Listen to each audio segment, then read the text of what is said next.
Welcome to our channel today. This is Joe Cox Jr., Life Made Simple, living in a narcissistic world. The great thing about this channel is all about positive and healing. It's nothing about dwelling on the past of living in narcissism, but it's about educating, helping you to know how to look at it. So what we're going to talk about today, this is a fairly new channel. I'm looking at the comments. I'm going by a lot of the responses I'm getting, trying to get a feel. I started this channel because I saw so many people still struggling and going through it, more using the channel as a venting. Then I see a lot of doctors and things, and a lot of them have really good information.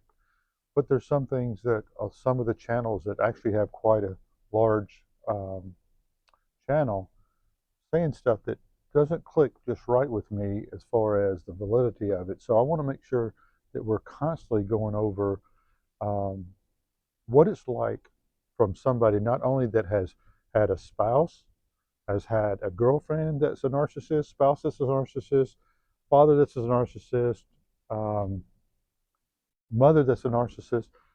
Coming up from this type of environment is a constant mind F the whole time. And what I want to do is try to help you understand, how did I ever find peace in my life? And some of the struggles I went through, all the way from I graduated high school at reading at a fifth grade level. Thought I was stupid because my mother told me I was stupid and not smart, and made sure that she was never involved, never tried to encourage me to be smart or tell me that I was smart or tell me that I could do stuff. So I just assumed I couldn't. She basically encouraged me to not even try. And without a father, I never had a father to talk to about it or even cared. So, and most of my distant family, I realize now, they just didn't want to be around the toxicity. So my whole sphere of family, even though the distant family is pretty big, none of them really got involved with us. And looking back, I can see why, because there's so much toxicity. So what I want to do today is I want to talk a little bit about some of the things I had to deal with. And one of those things is, how did I ever decide to go to college? And how did I get into college? And then how did that play out? So nobody had ever mentioned to me um, that I could go to college. So at 22 years old, I worked hard and learned electrical trade. I became a licensed electrician, state licensed electrical contractor. I had worked in a shop, cut a car in half, put it back together. I've done a lot of different projects. And I said, I think I might be smart enough to go to college. I'm sitting here trying to analyze this on my own, saying, you know what? Some of the people I've met that gone to college, you know, I think I can do this. So, and being an electrical, I'm like, okay, let me see what options are out here. So I started looking around and applying. I was 22 years old. I'd already been out of high school for what, 4 or 5 years?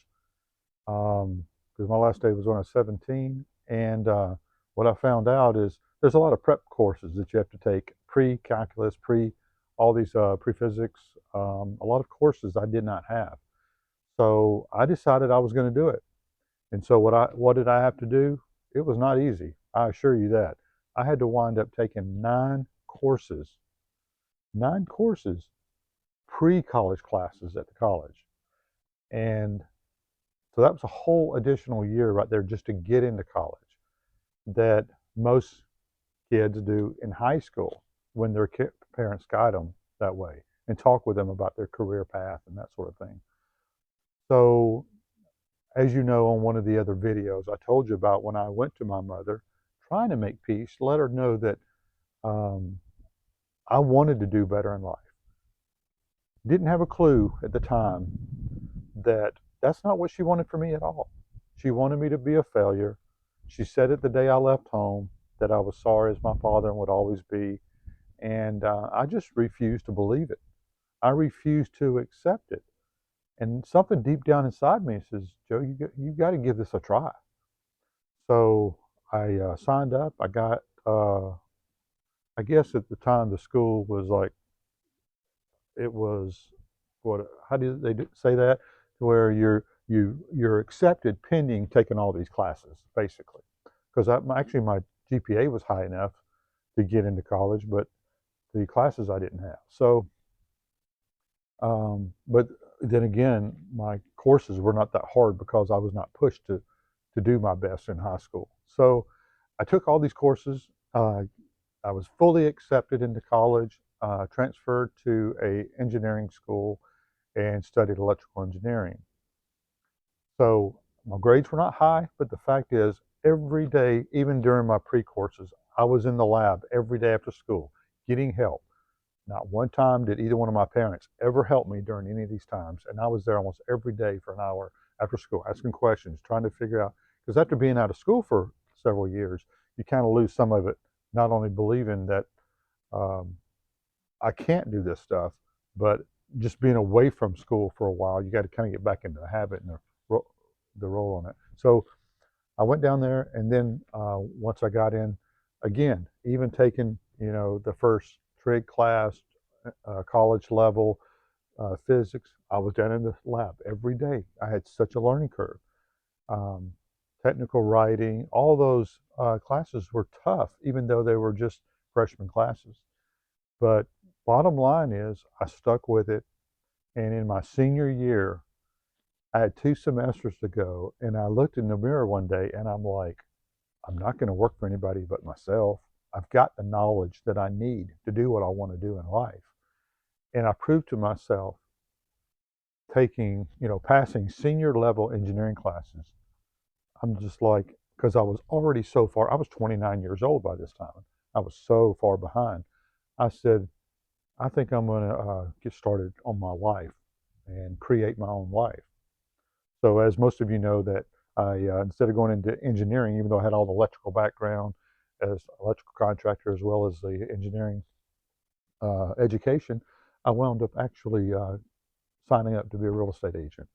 It always fascinated me, real estate. So right at 30 years old, I started into real estate.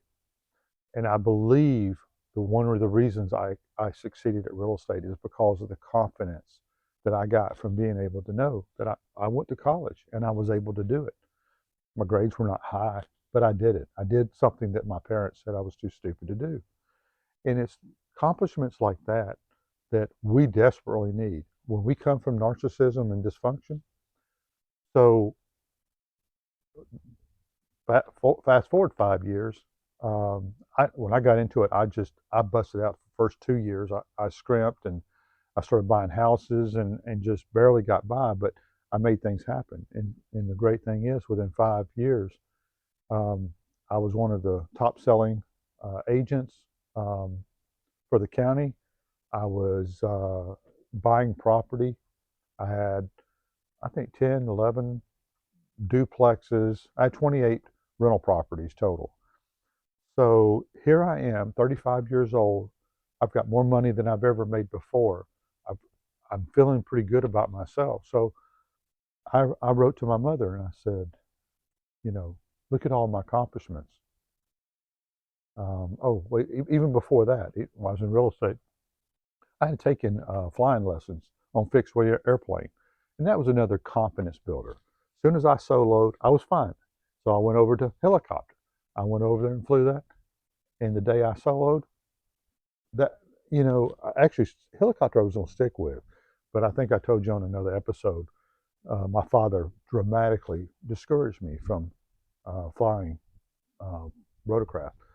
So, but I really had an empty sense. I was not, only people I dated were very toxic. And I wrote to my mother and I said, look at me now, basically. How do you like me now? I've achieved all this. You said I couldn't do it, blah, blah, blah.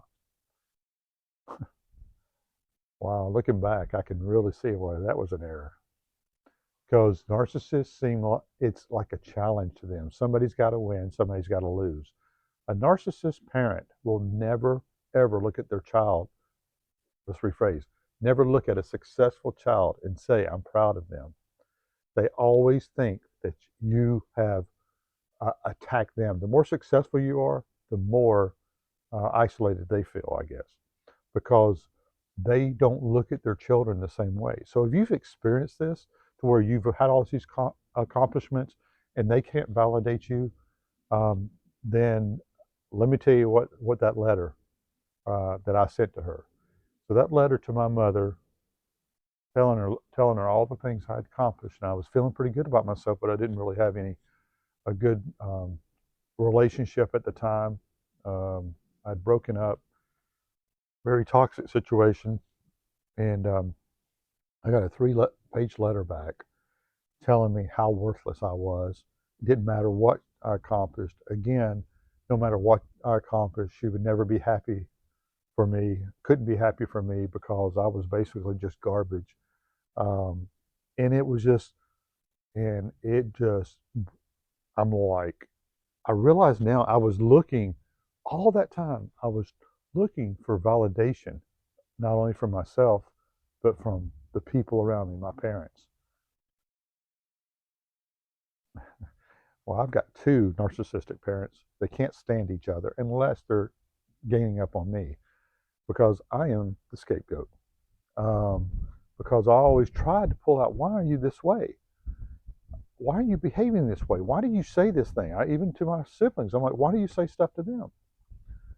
So at the time, I didn't have anybody to lean on.